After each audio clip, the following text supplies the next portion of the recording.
আসসালামু আলাইকুম রহমতুল্লাহ। আশা করি সবাই ভালো আছেন। আমি ডক্টর মোহাম্মদ মুসলিম উদ্দিন বলছি।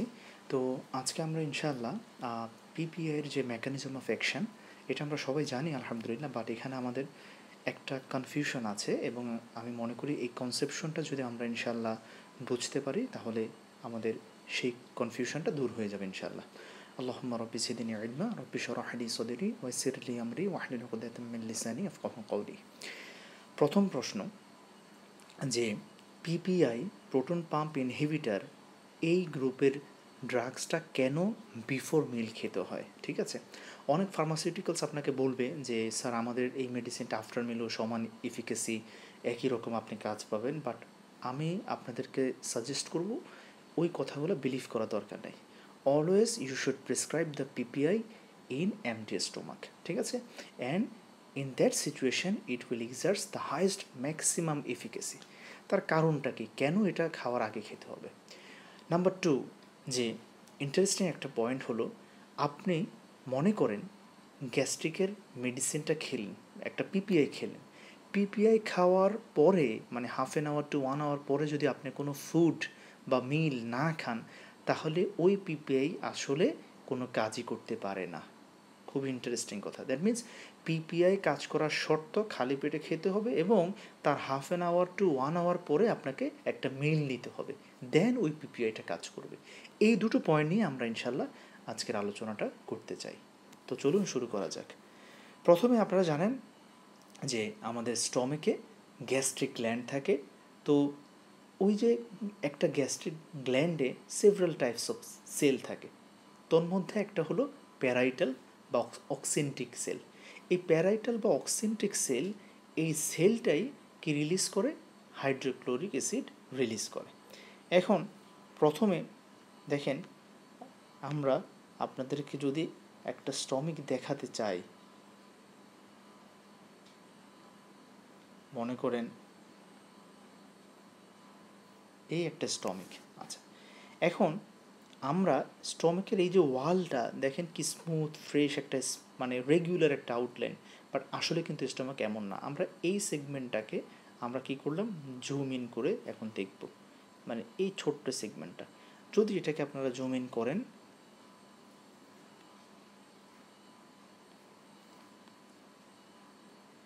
তাহলে আমরা এখানে যেটা দেখব যে এই ওয়ালটা আসলে আপনার এরকম, ঠিক আছে। তাহলে দেখেন স্টোমাকের যে ওয়ালটা আপনি এরকম স্ট্রেট দেখছেন, এটা অ্যাকচুয়ালি হচ্ছে এরকম, হ্যাঁ, তারা একটা মানে আপস অ্যান্ড ডাউনস, তারা একটা ইরেগুলার আউটলাইন। এগুলোকে আমরা বলি গ্যাস্ট্রিক পিট। এগুলোকে আমরা কি বলি? গ্যাস্ট্রিক পিট।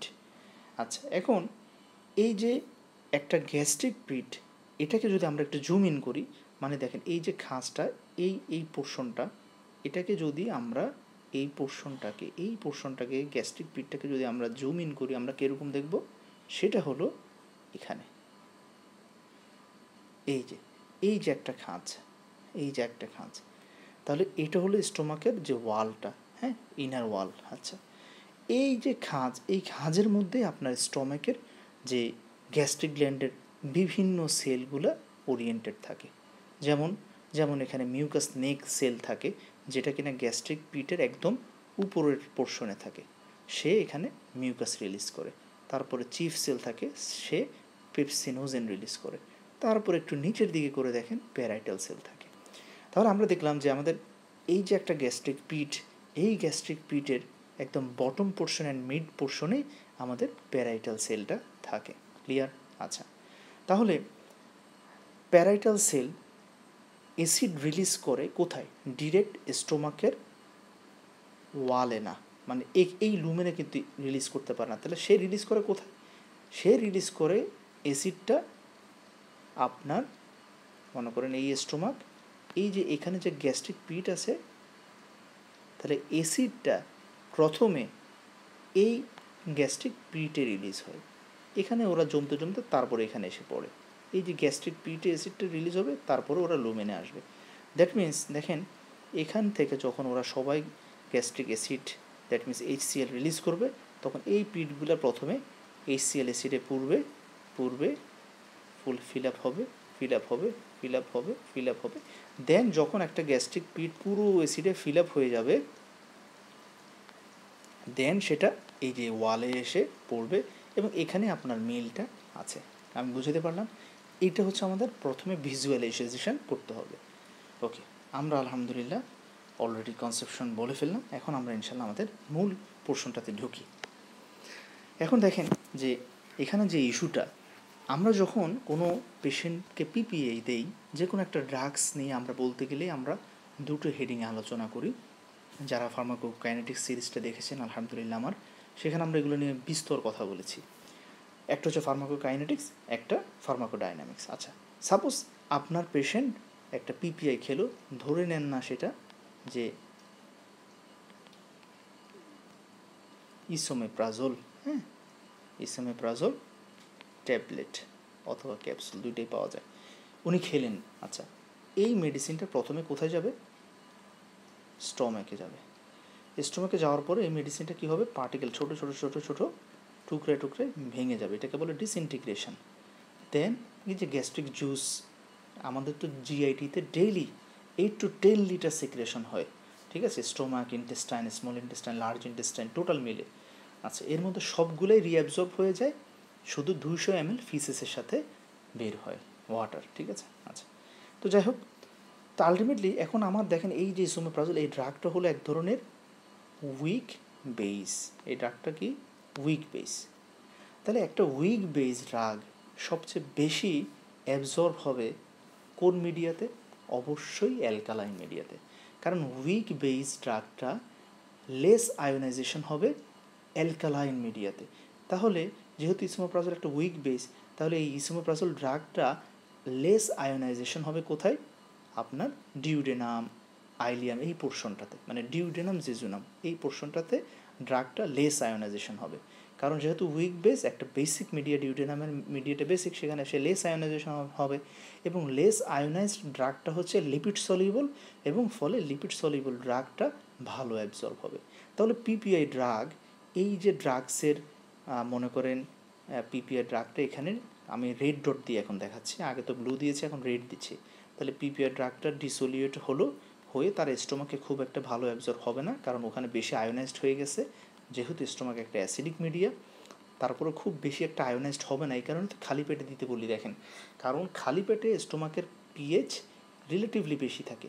আফটার মিল অনেক বেশি আপনার প্যারাসিম্প্যাথেটিক অ্যাক্টিভিটির কারণে অ্যাসিড রিলিজ হয় স্টোমাকের লুমেনে, ফলে স্টোমাকের পিএইচ কমে যায়। আর স্টোমাকের পিএইচ কমলেই এই যে পিপিআই ড্রাগটা এই বেচারে অ্যাবজর্ব হবে তো ডিউডেনামে। সে ডিউডেনামে যাওয়ার আগেই হাইলি অ্যাসিডিক একটা স্টোমাক এনভায়রনমেন্ট ক্রস করার সময় তার মোস্ট অফ দ্য ড্রাগ কী হয়ে যাবে? আয়োনাইজড হয়ে যাবে। যেহেতু স্টোমাক বেস অ্যাসিডিক মিডিয়া, ড্রাগটা বেসিক, ফলে তারা অ্যাবজর্পশন কমে যায়। কারণ পিপিআই খালি পেটে দিলে তারা সুন্দর করে স্টোমাকের পিএইচ যেহেতু এখন খুব একটা বেশি কম না, যেহেতু অ্যাসিড সিক্রেশন খুব একটা বেশি নাই, তারা ইজিলি ডিউডেনাম, জেজুনামে চলে যাবে। এবং ডিউডেনাম, জেজুনাম একটা বেসিক মিডিয়া, সেখান থেকে আমার পিপিআইটা ভালো পরিমাণে অ্যাবজর্পশন হবে। ডিউডেনাম থেকে অ্যাবজর্পশন হয়ে ড্রাগটা কোথায় আসবে? ড্রাগটা আসবে আপনার পোর্টাল সার্কুলেশনে। পোর্টাল সার্কুলেশন থেকে ড্রাগটা কোথায় আসবে?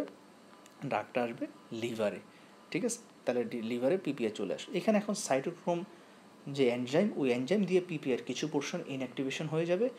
রিমেইনিং আপনার যে প্রোডাক্টটা, মানে পিপিআই কিছুতে লিভার ইনঅ্যাক্টিভেশন করে ফেললো, আর বাকি মনে করেন 100টা মলিকিউল লিভারে আসলো, সেখান থেকে মনে করেন 60 মলিকিউলস ইনঅ্যাক্টিভেশন হয়ে গেল, ওরা আপনার ওয়াটার সলিউবল হয়ে কিডনি দিয়ে বের হয়ে যাবে পরে।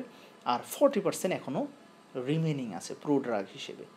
এই প্রোড্রাগগুলো তখন লিভার থেকে কোথায় ঢুকবে? লিভারের উপরে কোন vein? Hepatic vein. Hepatic vein কোথায় যাবে? Inferior vena CAVA. Inferior vena CAVA কোথায় যাবে?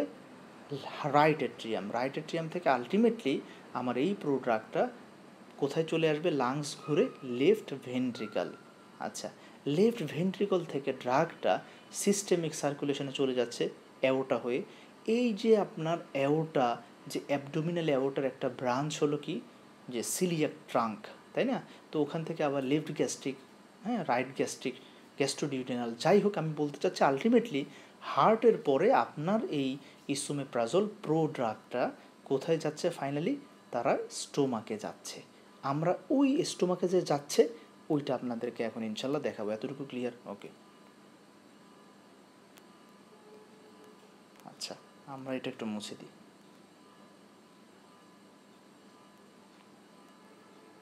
খুবই ইন্টারেস্টিং ইনশাল্লাহ জিনিসগুলো। কনসেপশন হচ্ছে আপনার একটা ইন্টেলিজেন্ট প্রপার্টি। যেই সময়টা বেশি যাচ্ছে এটা ইনশাল্লাহ বহুগুণ বড় হয়ে ফিরে আসবে ইনশাল্লাহ তাআলা। তো দেখেন, মনে করেন যে এই হচ্ছে আপনার লেফট গ্যাস্ট্রিক আর্টারি, এখানে আপনার ইসোমেপ্রাজোল প্রোড্রাগ। তাহলে এই আর্টারিটা থেকে কি হবে? ক্যাপিলারি হবে। তো ক্যাপিলারি থেকে ফাইনালি এই ইসোমেপ্রাজোলগুলো লিক আউট হয়ে এখন কোথায় ঢুকছে? এই যে দেখেন ব্লাড ভেসেলস এবং যে প্যারাইটাল সেল, এটা কিন্তু প্যারাইটাল সেল, এই যে ব্লাড ভেসেলস এবং প্যারাইটাল সেলের মাঝখানের জায়গায় কে পৌঁছে গেল? আপনার ইসোমেপ্রাজোল। তাহলে এটা হচ্ছে ইন্টারস্টিশিয়াল স্পেস। এই ইন্টারস্টিশিয়াল স্পেসে এখন কে আছে? ইসোমেপ্রাজোল প্রোড্রাগ। আমি কিন্তু বারবার প্রোড্রাগ বলছি। আচ্ছা, এখন এখানে আসার পরেই হচ্ছে আমাদের মেইন ব্যাপারটা। দেখেন, এই যে আপনার পেশেন্ট একটা ইসোমেপ্রাজোল খেলো, খাওয়ার পরে সেটা এই যে পুরো লিভার ঘুরে হার্ট হয়ে আপনার প্যারাইটাল সেলের পাশে যে ইন্টারস্টিশিয়াল স্পেস, এই জায়গাটাতে যে পৌঁছালো ড্রাগটা, এটার জন্যই তার 30 মিনিটস টু 60 মিনিটস সময় লাগে। ওকে, এখন আমার আর্ম ফোর্স রেডি প্যারাইটাল সেলের ঠিক পেছনে, মানে ইন্টারস্টিশিয়াল স্পেস। এখন পেশেন্ট খাবার খেয়ে ফেললেন, ঠিক আছে, ব্রেকফাস্ট করলেন। তো এখন এই যে প্যারাইটাল সেল, এটা হচ্ছে লুমেন, মানে এটা হচ্ছে স্টোমাকের লুমেন, হ্যাঁ, আর এখানে প্যারাইটাল সেল, মানে খাবারটা এখানে আসতেছে। আচ্ছা, তো খাবার যখনই এই যে লুমেনে আসবে, এই যে আমি লিখে রাখলাম লুমিনাল সারফেস, এখানে আসার সাথে সাথে এই প্যারাইটাল সেলগুলোর উপরে ব্রেইন কি করবে? প্যারাসিম্প্যাথেটিক অ্যাক্টিভিটি বাড়িয়ে দিবে, কারণ এটা তো ব্রেইনের সিগন্যাল আপনারা জানেন। ফলে তখন এই প্যারাইটাল সেলটা কি হবে? অ্যাক্টিভেটেড হবে। অ্যাক্টিভেটেড হলে মানে তার প্রোটন পাম্প অ্যাক্টিভেটেড হবে। তো এই যে প্রোটন পাম্প যখন অ্যাক্টিভেটেড হবে, মোরওভার এখানে হিস্টামিন আছে, মাস্কারিনিক 3 আছে, গ্যাস্ট্রিন রিসেপ্টর থাকে, এগুলো জানেন। তো ফাইনালি ওরা আলটিমেটলি কী করবে? প্রোটন পাম্প অ্যাক্টিভেশনের মাধ্যমে এখানে H+ রিলিজ শুরু করবে। প্রোটন পাম্প হচ্ছে এই যে প্রোটন পাম্প কি? এটা একটা এটিপি খরচ করার বিনিময়ে একটা H+ গ্যাস্ট্রিক লুমেনে রিলিজ করে, মানে গ্যাস্ট্রিক পিট, এই যে পিট, এই যে লুমিনাল সারফেস লিখলাম, এটা হলো এখানে, এই যে জায়গাটা, এটা হলো আপনাকে এখানে দেখাচ্ছি। তাহলে এই লুমিনাল সারফেসটাই হলো এই জায়গাটা। তাহলে একটা এটিপি খরচের বিনিময়ে আমার প্যারাইটাল সেল এখানে একটা H+ রিলিজ করবে, একটা পটাশিয়াম সে কী করবে? ইনটেক করবে। এখন যখনই খাবার পরে এখানে H+ রিলিজ শুরু হলো, তাহলে বলেন এতক্ষণ সাপোজ এখানে এই যে লুমিনাল সারফেসে গ্যাস্ট্রিক পিটে পিএইচ ছিল 3, এখন আফটার মিল যখনই এখানে H+ রিলিজ শুরু হলো, পিএইচ কি 3 থাকবে না আরও কমে যাবে? অবশ্যই আরও কমে যাবে। তাহলে মনে করেন পিএইচ হলো 1। তাহলে এই যে এখানে এখন অ্যাসিডিক মিডিয়া বেড়ে যাচ্ছে কোথায়? এই পোর্শনটাতে, গ্যাস্ট্রিক লুমিনাল সারফেসে বা পিটে। এই যে অ্যাসিডিটি, এখানে একটা অ্যাসিডিক মিডিয়া পারসিস্ট করছে। আর আপনার পিপিআই প্রো ড্রাগটা যেটা কিনা এখানে আছে, এই যে রেড ডটগুলো, ওরা হচ্ছে একটা উইক বেস। এই অ্যাসিডিক মিডিয়ার অ্যাট্রাকশনে এই উইক বেস, এই ড্রাগগুলো প্যারাসেলিউলার পাথওয়েতে, মানে দুটো প্যারাইটাল সেলের মাঝখানে যে গ্যাপ, এই প্যারাসেলিউলার পাথওয়েতে ওরা এসে এখানে অ্যাকিউমুলেট হতে শুরু করবে, এখানে অ্যাকিউমুলেট হতে শুরু করবে। তাহলে দেখেন, এই যে আপনার ইসোমেপ্রাজোল ড্রাগটা এখন এখান থেকে প্যারাসেলুলার পাথওয়ে এসে ওরা এই যে প্যারাইটাল সেলের পাশে অ্যাকিউমুলেট হচ্ছে। তাহলে আপনার ইসোমেপ্রাজোলটা ইন্টারস্টিশিয়াল স্পেস থেকে লুমিনাল সারফেসে আসছে কেন? Due to acidic condition. এখন যদি পেশেন্ট খাবার না খেত, তাহলে প্যারাইটাল সেল H+ রিলিজ করতো না, এখানে অ্যাসিডিক মিডিয়া তৈরি হতো না, তাহলে এখানে ইসোমেপ্রাজোলটা আসতে পারত না। এই কারণে খাবার খেতে হবে, ওষুধ খাওয়ার পরে। এখানে আসার পরে দেখেন, এখন আসেন আমরা প্রায় শেষের পথে ইনশাল্লাহ। এই যে প্রোটন পাম্প এটা একটা কি? এনজাইম। যে কোনো এনজাইম একটা কি? প্রোটিন। যে কোনো প্রোটিন কী দিয়ে তৈরি হয়? Amino acid. ইয়েস, এর মধ্যে একটা অন্যতম অ্যামাইনো অ্যাসিড হলো সিস্টিন। তার নাম কি? সিস্টিন। আচ্ছা, এখন এই যে মনে করেন আমরা এটাকে একটু বড় করলাম, এই সিস্টিন অ্যামাইনো অ্যাসিডটা, এটা হলো সিস্টিন অ্যামাইনো অ্যাসিড যেটা প্রোটন পাম্পের সাথে লেগে আছে, ঠিক আছে? আচ্ছা, এখন এই যে আমার ইসোমেপ্রাজল, আমি ইসোমেপ্রাজলটাকে ব্লু দিয়ে দেখাচ্ছি যাতে আপনারা কনফিউশন না হন, হ্যাঁ, যেহেতু আমি সিস্টিনটাকে রেড মার্ক করলাম। এই ইসোমেপ্রাজল যখন গ্যাস্ট্রিক লুমেনে আসলো, তাহলে এইখানে প্রচুর পরিমাণে কি রিলিজ হয়ে আছে এখন? H+। এই H+-এর সাথে আমার ইসোমেপ্রাজলের প্রোডাক্টটা কম্বাইন্ড হবে, মিশে যাবে, অ্যাটাচড হবে। তাহলে তার মানে এখন ইসোমেপ্রাজল ড্রাগটা H+ অ্যাটাচড হয়ে কী হলো? প্রোটোনেটেড হয়ে গেল। এই জায়গায় তখন ড্রাগটা অ্যাক্টিভেশন হলো। দেখেন, তাহলে ইসোমেপ্রাজল এতক্ষণ ছিল কি? প্রোড্রাগ। যখনই সে গ্যাস্ট্রিক পিটে এসে H+-এর সাথে অ্যাটাচ করলো, তখন সে অ্যাক্টিভেটেড হলো। তাহলে অ্যাক্টিভেটেড হয়ে সে তখন তার আসল ফাংশনটা গেইন করলো। এবার এই অ্যাক্টিভেটেড ইসোমেপ্রাজলটা এই সিস্টিনের সাথে বাইন্ড করবে প্রোটন পাম্পের। বাইন্ড করার সাথে সাথে তখন এই প্রোটন পাম্প এনজাইম বা ট্রান্সপোর্টার এটা কি হয়ে যাবে? ইনঅ্যাক্টিভেটেড হয়ে যাবে। তখন সে আর H+ রিলিজ করতে পারবে না। তাহলে যেই প্রোটন পাম্প H+ রিলিজ করে ইসোমেপ্রাজলকে অ্যাক্টিভ করলো, এই ইসোমেপ্রাজল সেই প্রোটন পাম্পের H+কে ইউজ করেই প্রোটন পাম্পের সাথে ভিট্রে করে তাকে ব্লক করে দিল। ফলে সে খাওয়ার পরে আর অ্যাসিড রিলিজ করতে পারছে না কন্টিনিউয়াসলি। মনে করেন আমরা খাওয়ার পরে 1 ঘন্টা যাবৎ গ্যাস্ট্রিক অ্যাসিড রিলিজ হয়, কিন্তু আপনি যদি প্রোটন পাম্প খেয়ে তারপর খাবার খান, আপনার গ্যাস্ট্রিক অ্যাসিড রিলিজ হবে 15 মিনিটস। তাহলে ওই যে 45 মিনিটস গ্যাস্ট্রিক অ্যাসিড সিক্রেট হওয়ার যে টেন্ডেন্সি, সেটা কমে গেল। তাহলে দেখেন, পিপিআই যেটা কিনা আমরা দিচ্ছি অ্যাসিড সিক্রেশন কমানোর জন্য, কিন্তু ওই ড্রাগটা অ্যাক্টিভই হয় প্রথমে অ্যাসিডের সহায়তাতেই। এই কারণেই পিপিআই খাবার আগে খেতে হবে, এবং পিপিআই খাওয়ার half an hour to 1 hour পর আপনাকে অবশ্যই একটা মিল নিতে হবে, নাহলে পিপিআই অ্যাক্টিভেটেড হবে না, কাজও করবে না। এই হচ্ছে পিপিআইয়ের পেছনের যে রহস্যটা। এটা সাধারণত বইগুলোতে লেখা থাকে না, এবং এখানে আমাদের কনফিউশনটা হয়। আলহামদুলিল্লাহ, আমি মোটামুটি অনেক সময় দেওয়ার পরে এইটার একটা ট্রাস্টেড সোর্স থেকে নিতে পেরেছি, এবং আমার যে এক্সপ্লেনেশন সেটার সোর্স হচ্ছে এই লিঙ্কটা। নোটটা পেয়ে যাবেন আমার টেলিগ্রাম চ্যানেলে, ইনশাল্লাহ সেখান থেকে আপনারা ডাউনলোড করে নিতে পারবেন লেকচার নোটটি।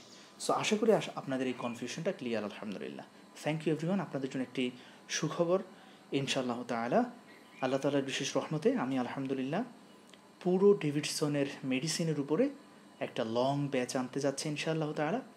ফিল দ্য মেডিসিন, মানে ওখানে আমরা ডেভিডসন পড়তে গেলে যেই সমস্যাটা হয়, যে ডেভিডসন একটা লাইনের ভেতরে অনেক এক্সপ্লেনেশন থাকে যেটা ডেভিডসন লেখা নাই। তো এগুলো বের করতে গেলে অনেক সময় দরকার হয়, যেটা আমাদের স্টুডেন্টরা দিতে চান না, অনেক সময় পান না বা এই কারণে।